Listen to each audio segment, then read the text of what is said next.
Welcome to the Most Excellent 80s Movies podcast on the Most Excellent Podcast Network.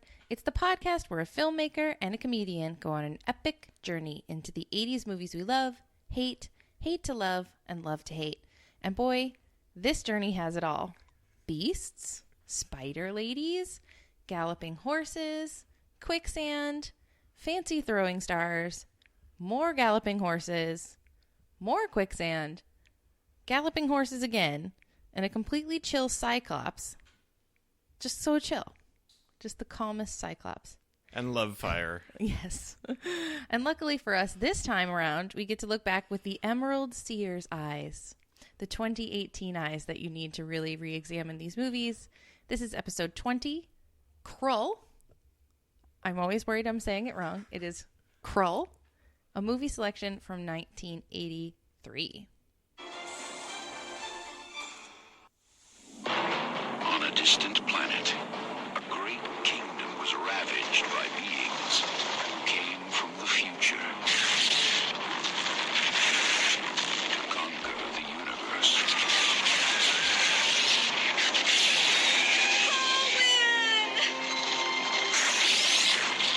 Now, the only survivors follow a doubtful seer and a throneless king. They will hold her in the Black Fortress. You must have help. Thieves, bandits, fighters and brawlers. Desperate men. Those are the kind of men I need. Well, you heard him. We are now an army. At the end of an impossible journey, they must fight an invincible enemy. Here's the knowledge you seek. I shall be your king. In the fortress, you will face more than the slayers. What is about to happen to them could never have happened on Earth. Columbia Pictures presents a world apart from anything you have seen before. Krull.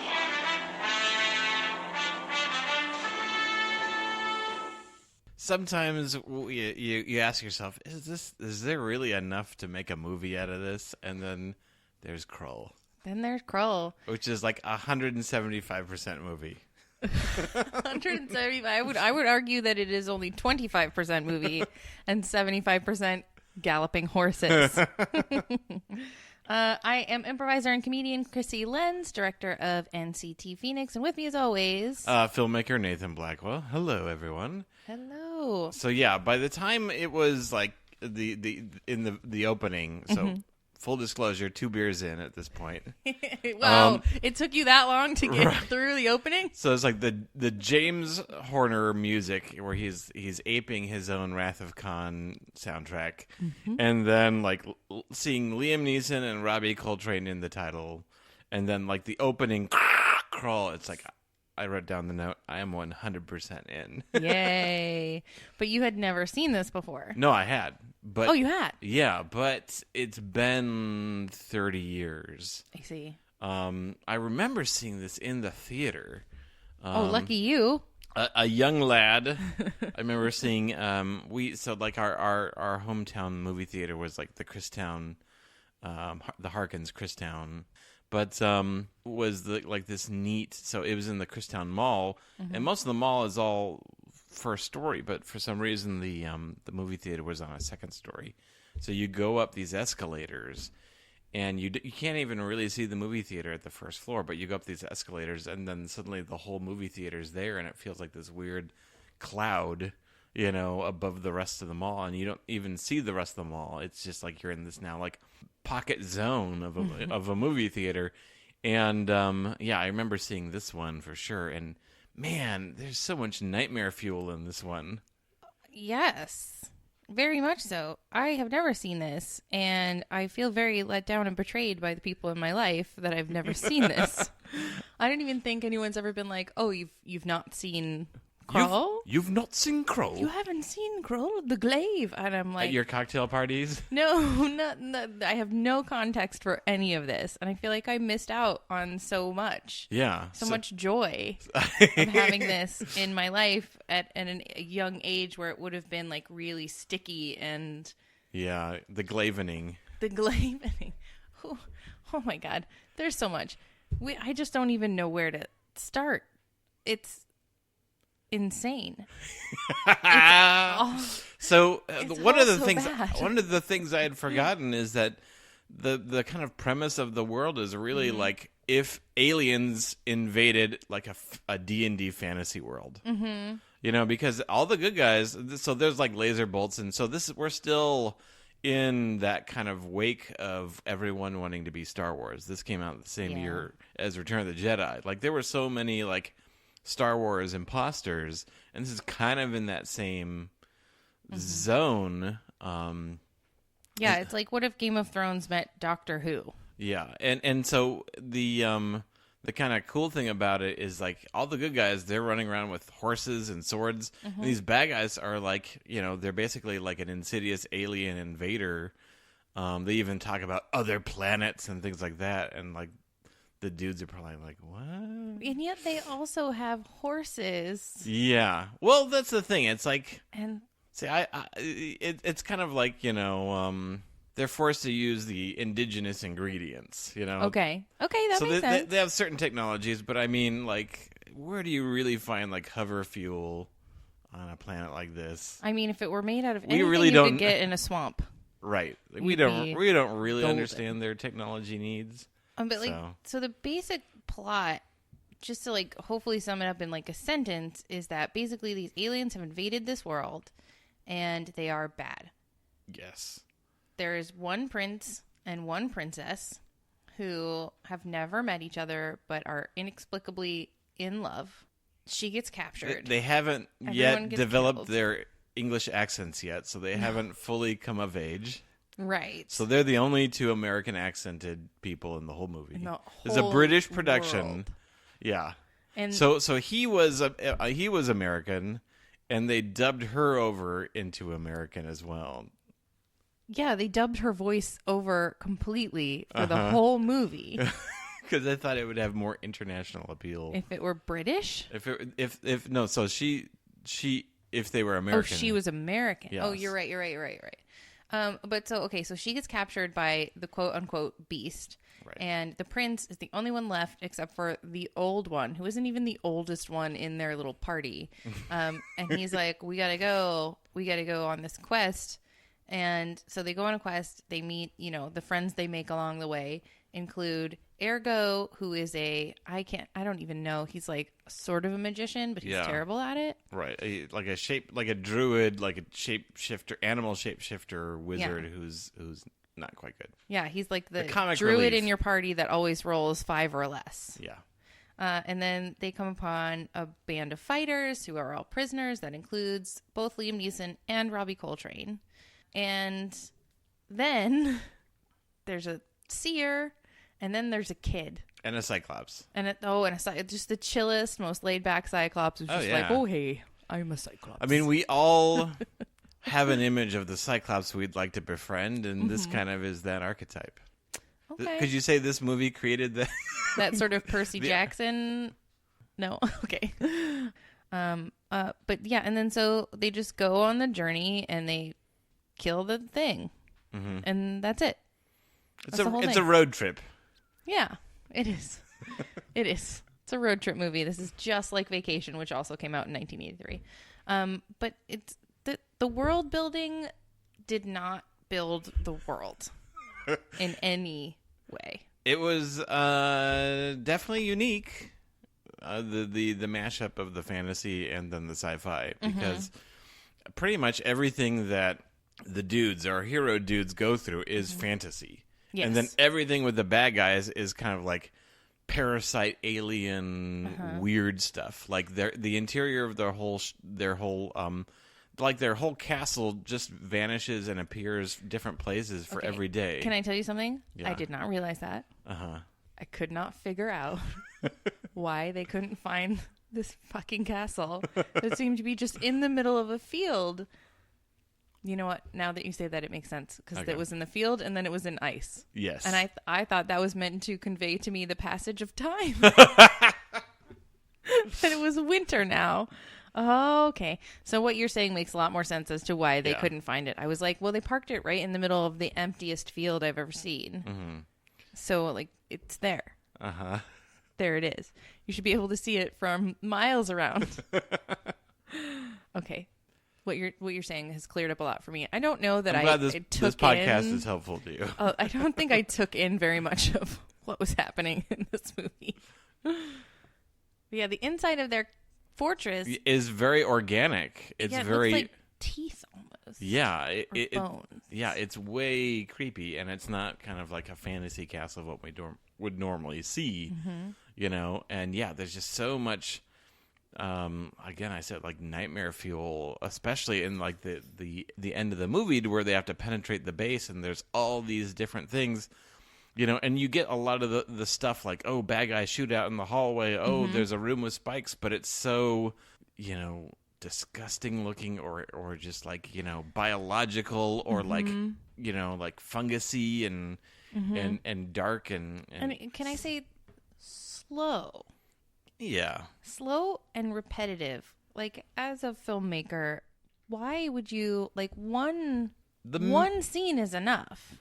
We don't need to keep cutting back to the horses galloping, the climbing up the cliff, the sinking into the swamp.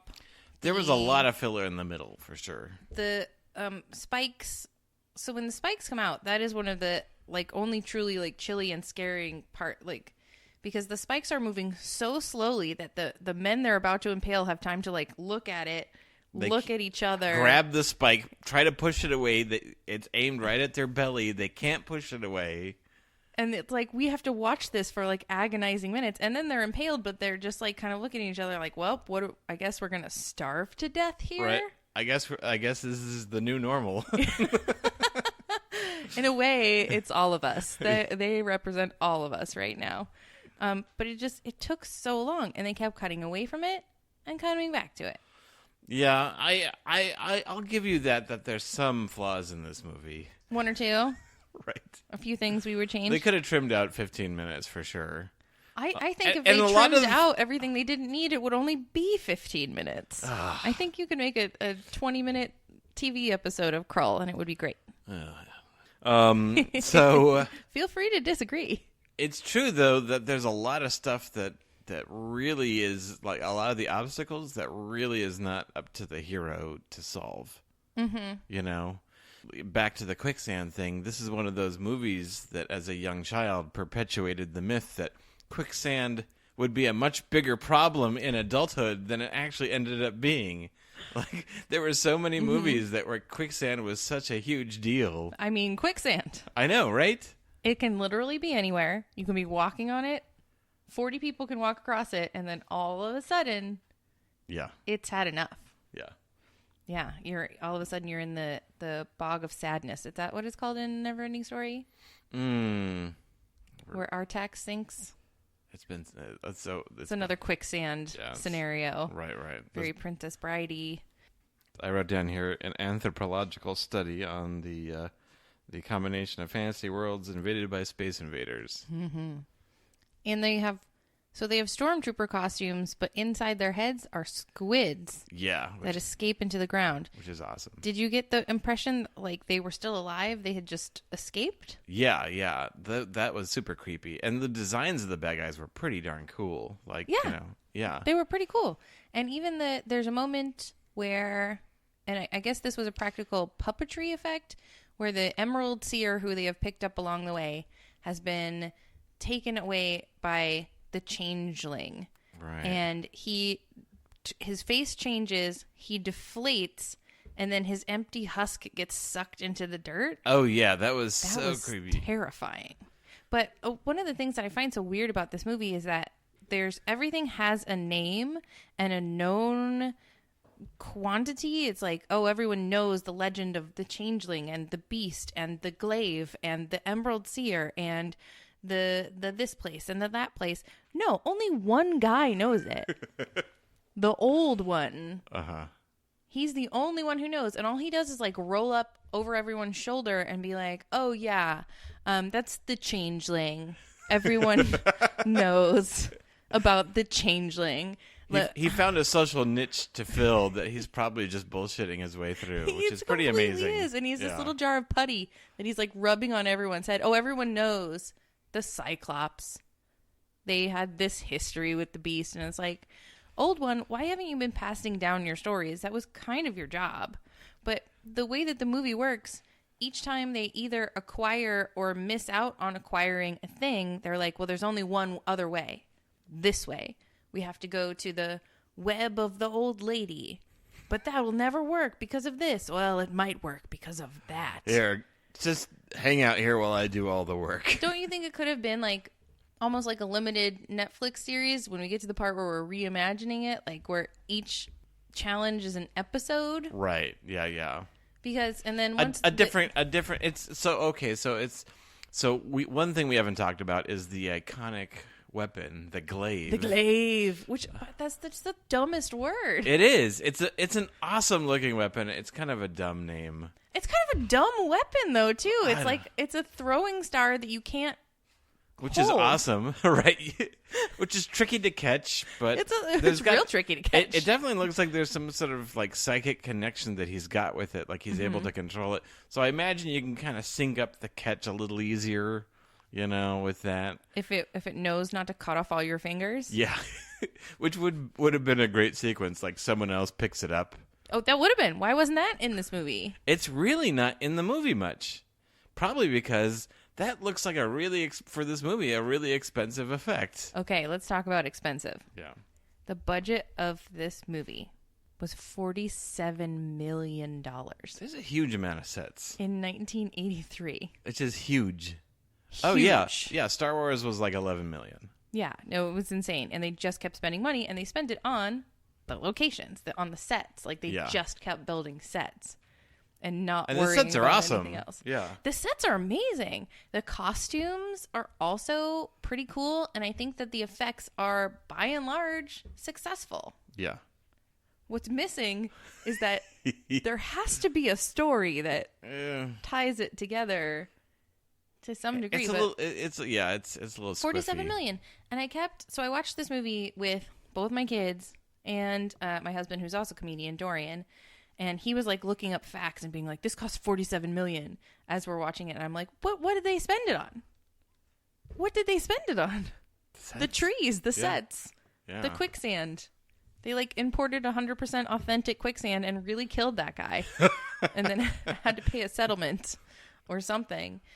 I guess they filmed part of it, the swamp scene. They filmed on what they call the 007 studio where they shoot all the Bond stuff. That makes sense because of all the mist that you have to do, so it doesn't just all go away. Mm-hmm. And I guess they dug like pits and filled it with water.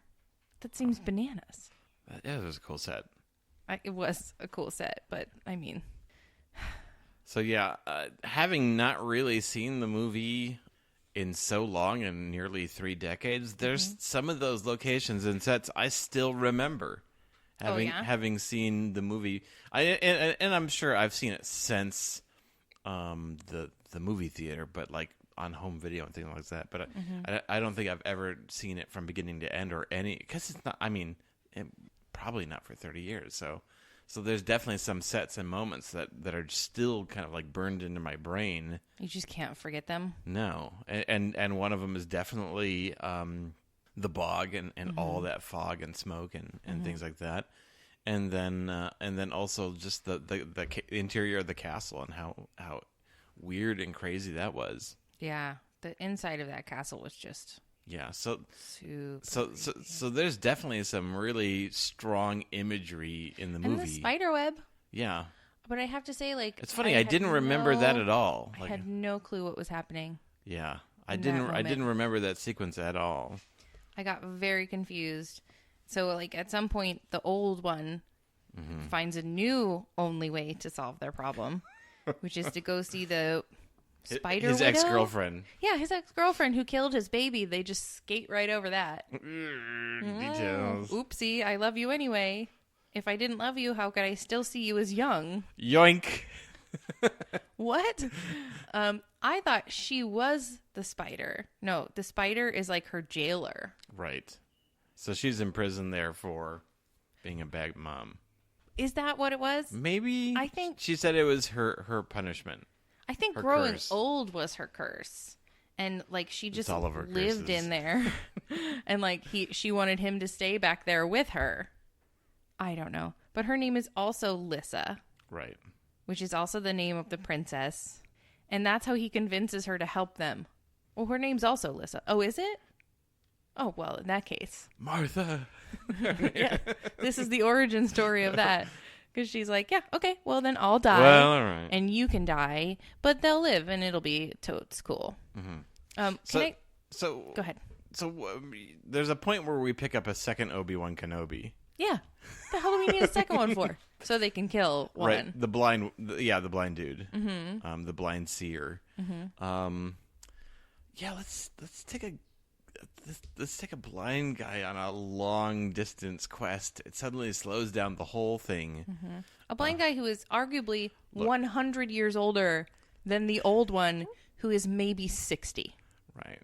Now, we're certainly not knocking against the visually impaired. Or the old. Or the old. Or the not old, who like to be called old. Right.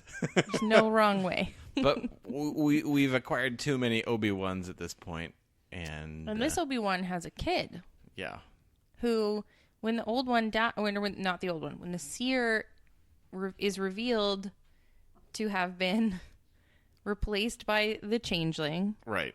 Which is, so I totally remember that too, of like, so when these people are taken over by the changeling, or their forms are assumed or whatever, like they open their eyes and it's all black. And I just remember, so when I think back and remember of some of these moments from the movie, it's usually the scary moments. It's not like the, oh yeah.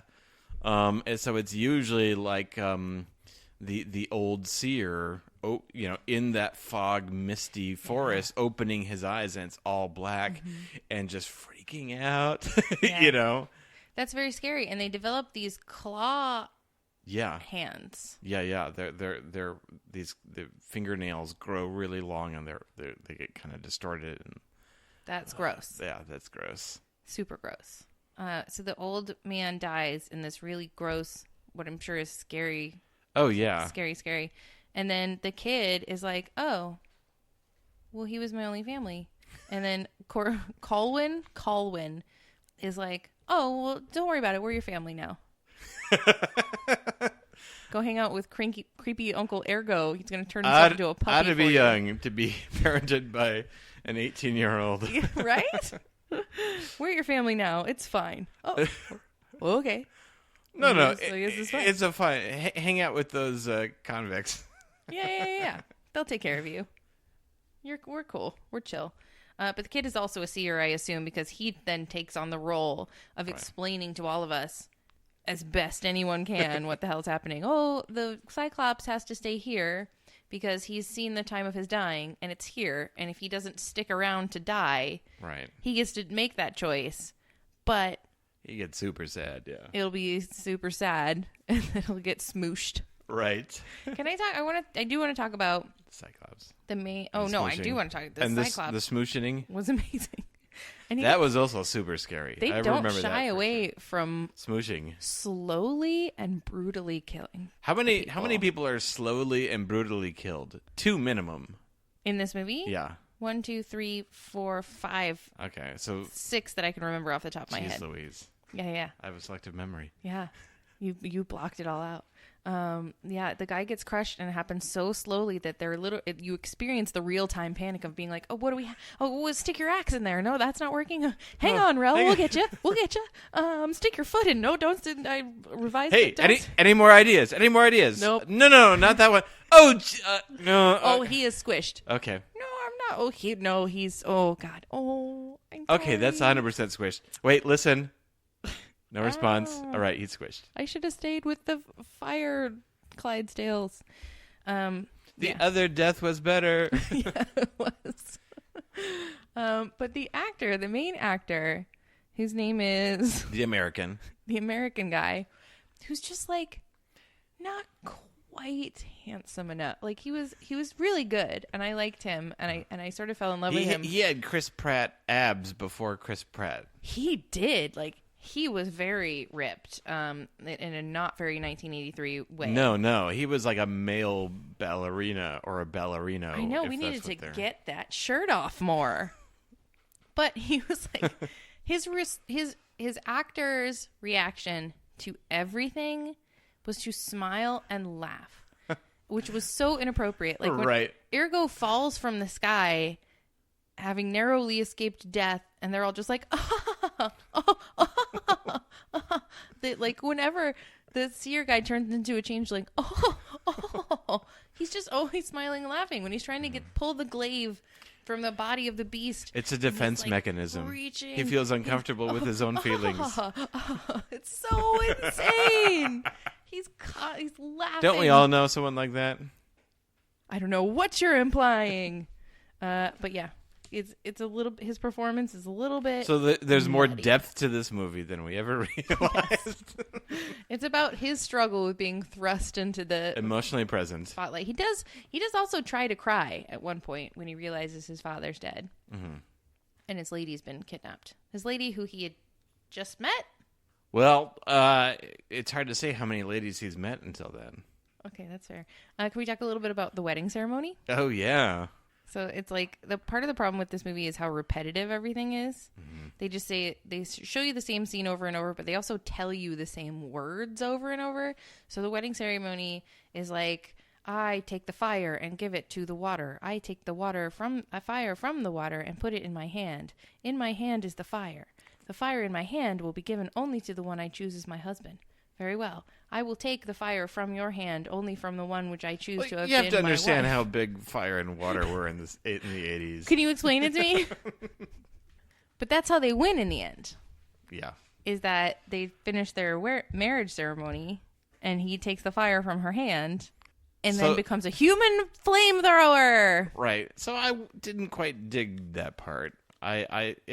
Even if the glaive was a little overpowered, their kind of Excalibur, I would have been okay if he just kind of finished it. If it just became an exercise in an overpowered weapon finally used, you know? Yeah, because he does not. It's not like he's using it for anything else at any time during any of the other fight scenes. Yeah, it's not like the lightsaber in Star Wars where we see it in all action. The time. Yeah. You know.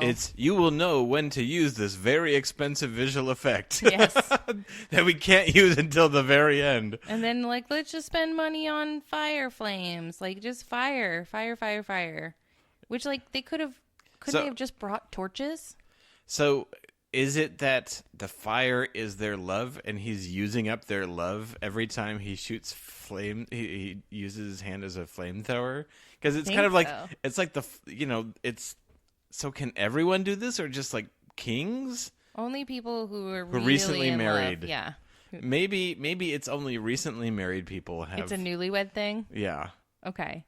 Well, that's what I wrote down, is that the power of love is what's beating the beast, because there's this bizarre scene with the beast and Lisa, where he's like, oh yes, I'm a beast. And the beast looks like kind of like scary Admiral Akbar. Mm-hmm. Like if Admiral Akbar was the close-ups are really angry. good, and then when they have to show him a little wider, then it looks a little like a giant head and small arm creature. Yeah. Almost like Jabba the Hutt, kind of. I don't know. It's very ugly. She's like, don't be alarmed by my form. I can take any form. And then it becomes Colwyn. Right. But like sexy bad Colwyn. Right. Like emo goth Colwyn. What up, girl? I was into it. And he's like, I can be your sexy ab man. What do you think? And she's like, but there's no love in that form. It's like, you know this form about as well as you know the real Corwin. So why did the beast need to get married? Why did it need a human wife? Yeah. I don't know. Boredom? I guess. It's like, why not?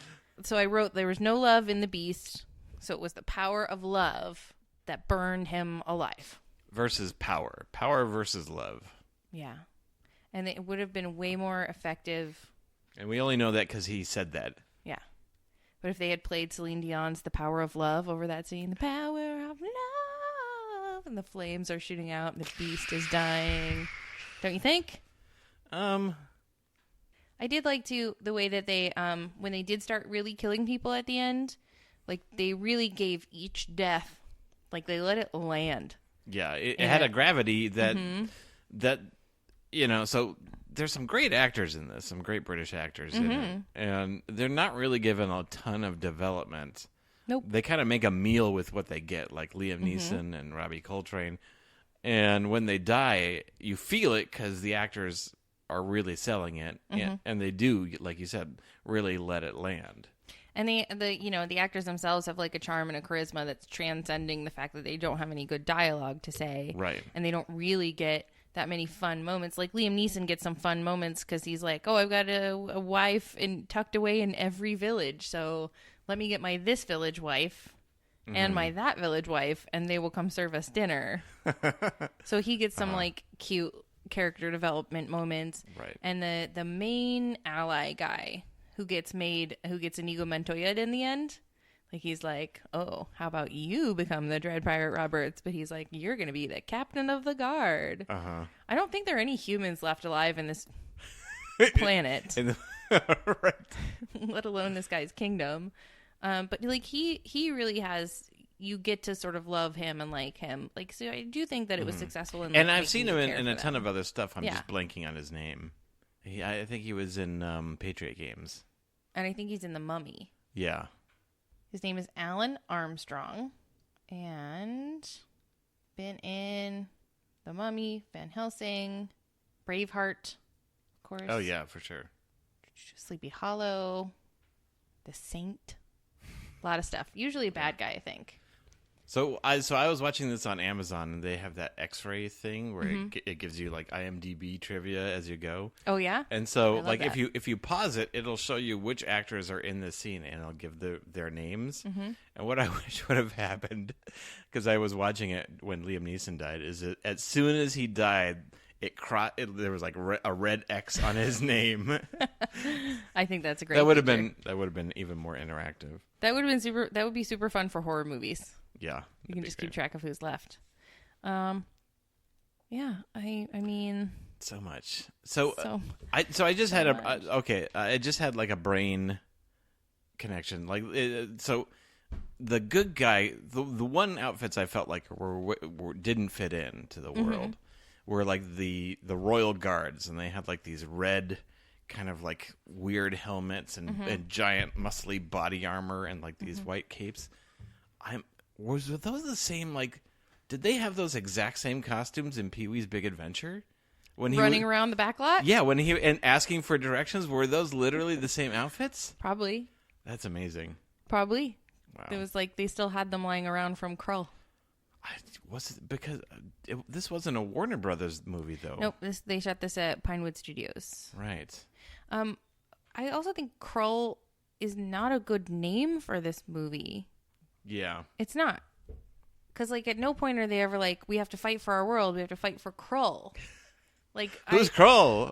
Was that the Cyclops? I didn't know what Krull was for a lot of it. I think there are, like, 15 better names for this movie, including just The Glaive. Yeah. Or The Quest for the Glaive. Love Glaive. Love Glaive. Or just, like, Colwyn. Like, anything. There's got to be a million better names. The Power of Love. The Power of Love. Then all the little boys would have gone to see it.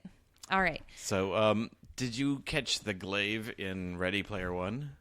No. Yes. So, yeah. So, it's either Sho or Daito who, at like a climactic moment, like one of his last moves or whatever, is that he goes in his inventory, pulls out the Glaive, and then spins it and then knocks someone out. No way. Yeah, for sure. Okay. I will have to keep an eye out for that. Yeah, I think I liked this movie overall. I mean, it's insane.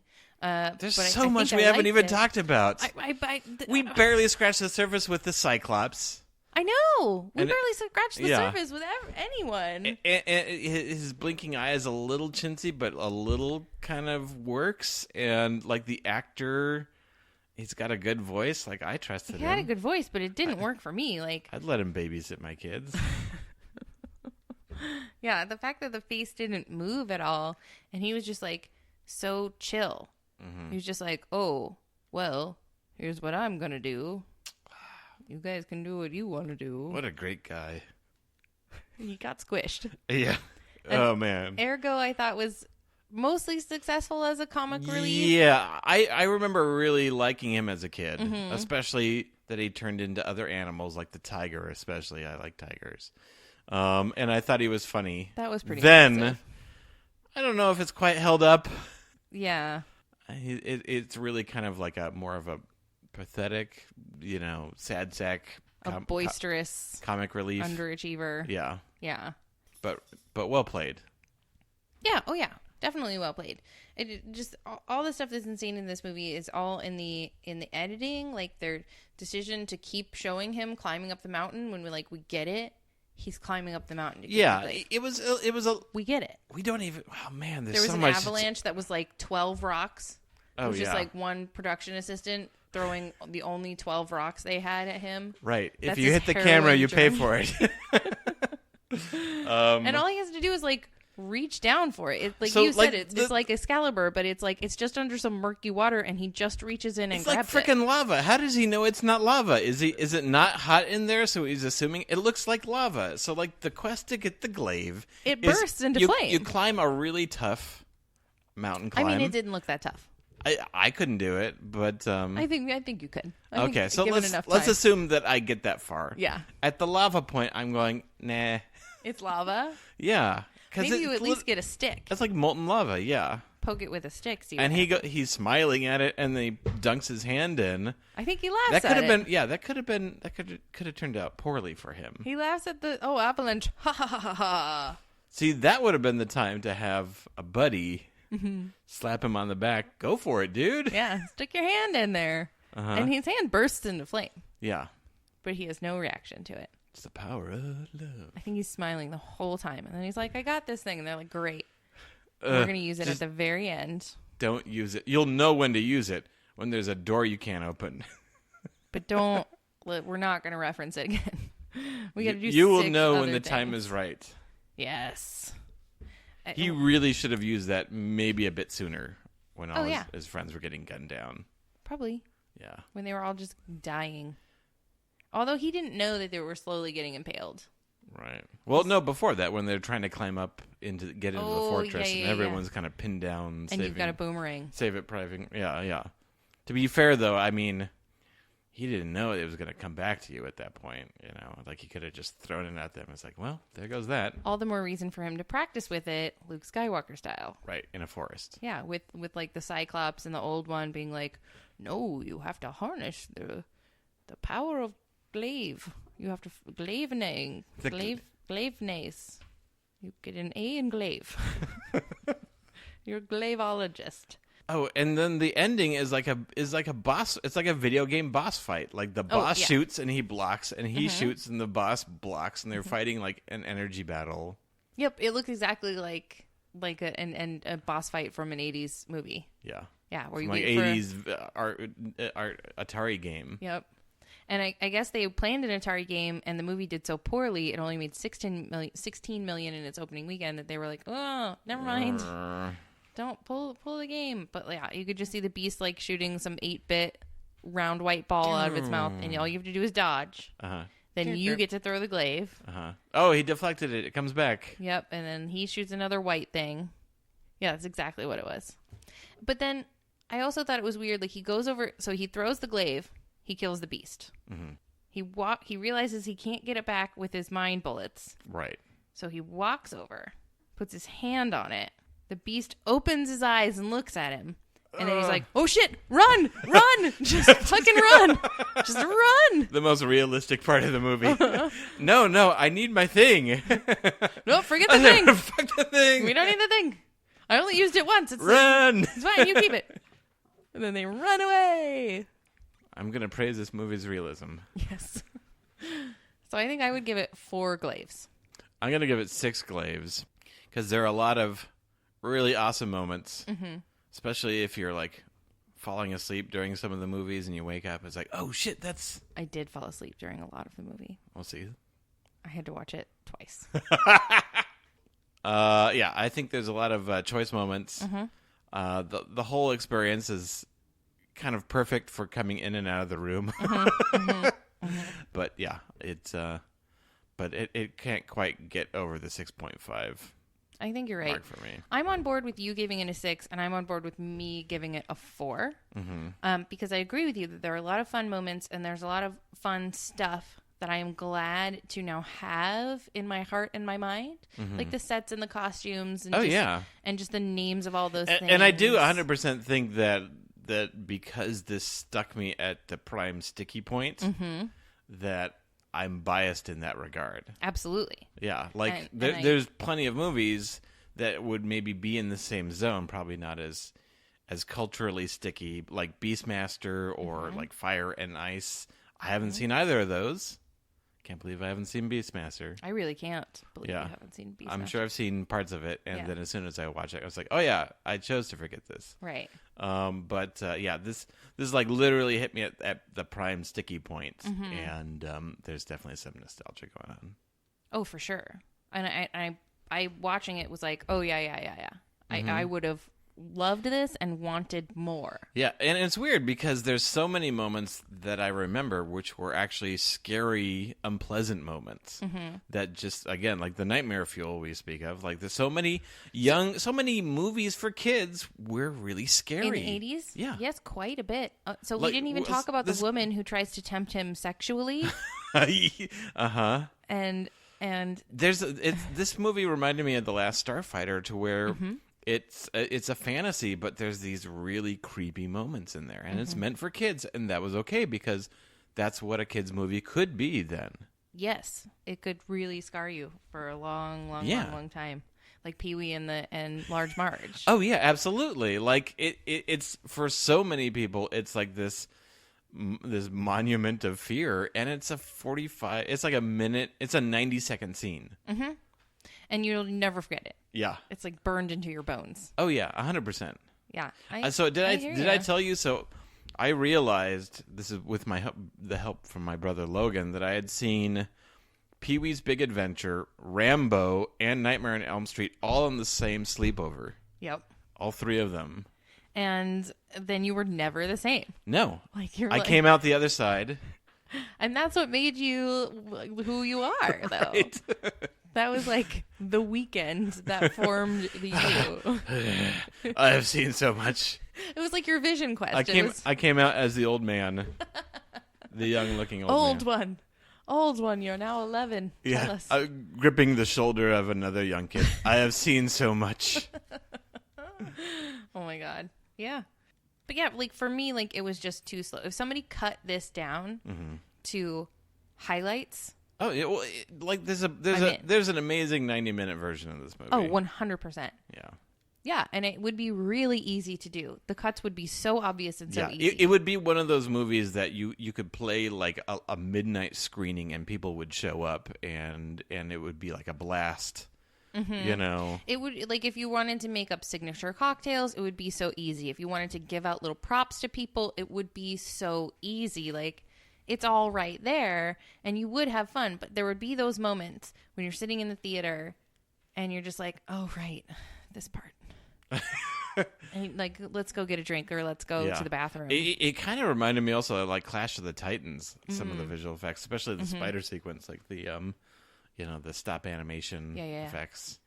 Definitely, 100%. So speaking of all that, what is your deep cut recommendation? So my my first gut reaction was like Dungeons and Dragons, but I think I'm gonna kind of take it to a movie zone, and I'm gonna recommend Dragon Slayer, which is a 1981 movie. So if you wanted just a little more kind of D&D British mop top haircuts, kind of like fantasy adventure.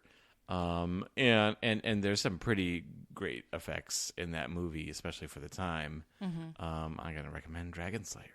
All right. I love it. I too had a hard time figuring out what to recommend, because there were a lot of things that reminded me of Spaceballs. Like that long shot of the ship at the beginning where you're just like, no, this really is going on for too long. But there were a lot of things that reminded me of Doctor Who. And then there were so many things that reminded me of Princess Bride. Yeah. But like, Or Never Ending Story. That was almost going to be... definitely Never Ending Story. Even like The Nothing. Yeah, but it's interesting because Krull is a British production. Mm-hmm.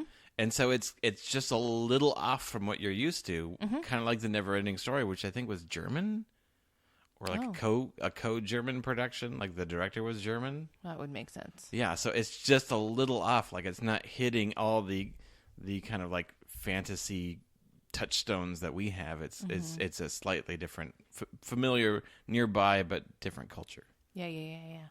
I think that's really apt. And maybe that's what was reminding me of early Doctor Who. Oh yeah. Was the pacing and the people's reaction to... Because if you think about it, the old one and Colwyn really had a Doctor Who type reaction to like, oh yeah, that's this thing that I totally know about. So let me explain it to you. Right. So Companion.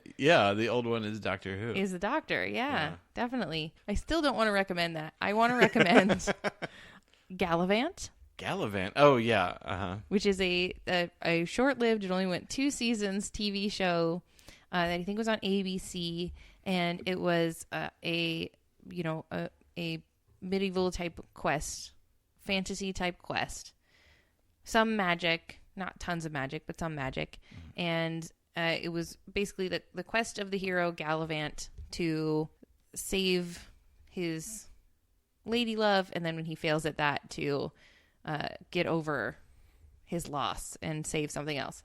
But it's also a musical. Mm-hmm. And also when you kill people, then the squids come out of their head. And go into the ground. Yeah. And you're like, but it's still alive. It's just down there. You got to get some of that weed be gone. Yeah, I would have loved to have made like a Guardians of the Galaxy tone style movie of this, to where there's 1 or 2 people who are just like not tuned in to what everyone else knows, you know? And they're just like, ew, we should find and kill it. It just went into the ground. It's still alive, you guys. It's just going to get a I can different still hear it, head. guys. Oh, we didn't even talk about the sound. Oh, yeah. Every single time you kill a Slayer, it makes the same sound, which is like a meow. And then the squid hops in the ground. Yeah. Less of a cat noise, more of a squealing kind of... No, that's more cat. That's more of a cat. Yeah. I can't. Look it up, kids. It's bananas. Oh, it wouldn't have... So the beast was more powerful. Oh, no. I had an unrelated idea. I don't think it's... I'm into unrelated ideas. So it would have been neat if the closer you got to the castle, the more powerful the beast was. Yeah. And so, like, when they're in the fog forest and, like, things are a mist and, like, you know, amiss. And then, like, the quicksand is a problem and, like, the changelings and stuff like that. It would have been cool if there was some interaction between them and the main villain. Like, the closer you get to the castle, we're getting even closer to the castle now because he's more powerful. And as they got closer, he could manipulate things. But it would have been funny if they were just on the perimeter. A dark vision. Yeah. Yeah. If they were just on the perimeter and it was just minor inconveniences. You know? Oh, man. Everything's uphill. My beer is flat. Guys, I lost my hammer thing. Oh, my arm is so itchy. You still have the glaive? Yeah, but I like that hammer thing. The glaive is chafing. Damn you, beast. It keeps clanging into my hip. But yeah, definitely. That would be hilarious, and we should write that sketch. Let's do it. And produce it at once. But yeah, as they get closer to the beast, like, he should have been, because he showed himself to be, like, able to psychologically influence people, but there is no Luke in the cave scene where he's like, Colwyn, your dreams can come true. Colwyn, tell me about your girlfriend. What is she into? Is it cool if I ask her out? Right. Yeah. Does she like Duran? Of course the Beast would. This is a British production. They like Duran.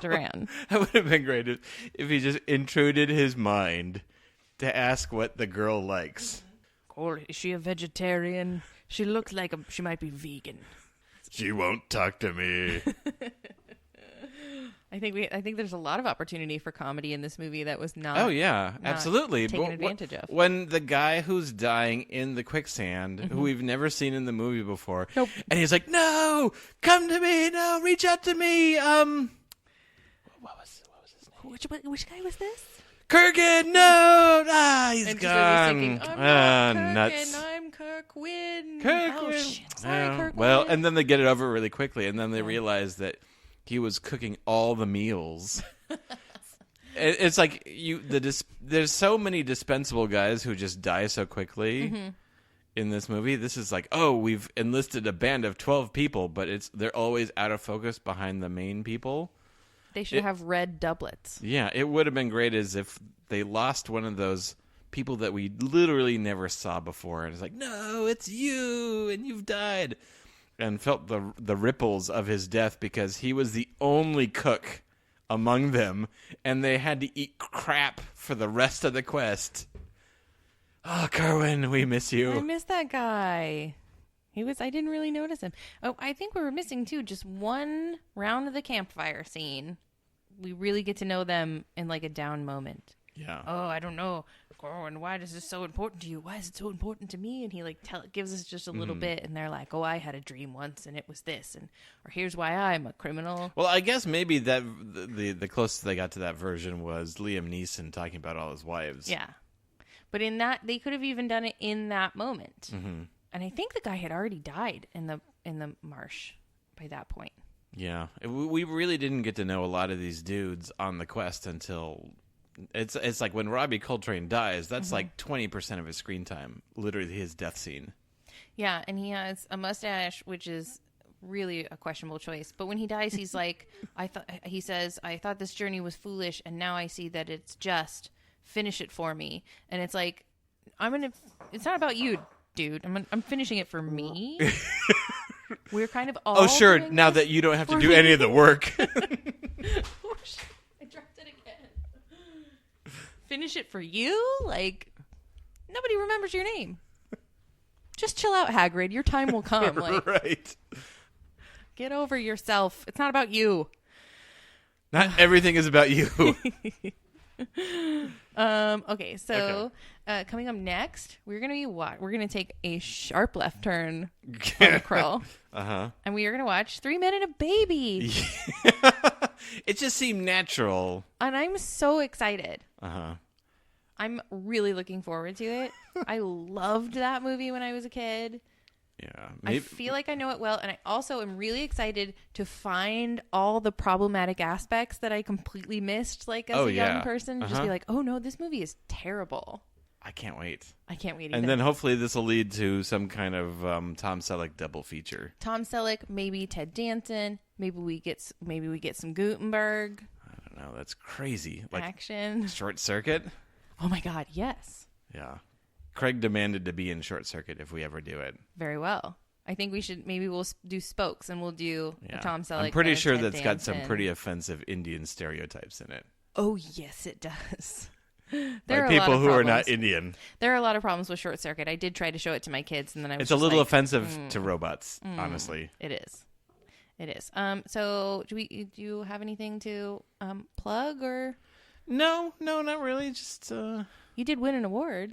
Oh yeah, we won. So the Voyage Trekkers pilot won Best Comedy at the Dragon Con Film Festival. Congratulations! Yay, Voyage Trekkers! You can watch Voyage Trekkers at voyagetrekkers.com. It's all free! Yay! As always, like, rate, and review this podcast. Yeah, it not only helps, it's not our need to be loved.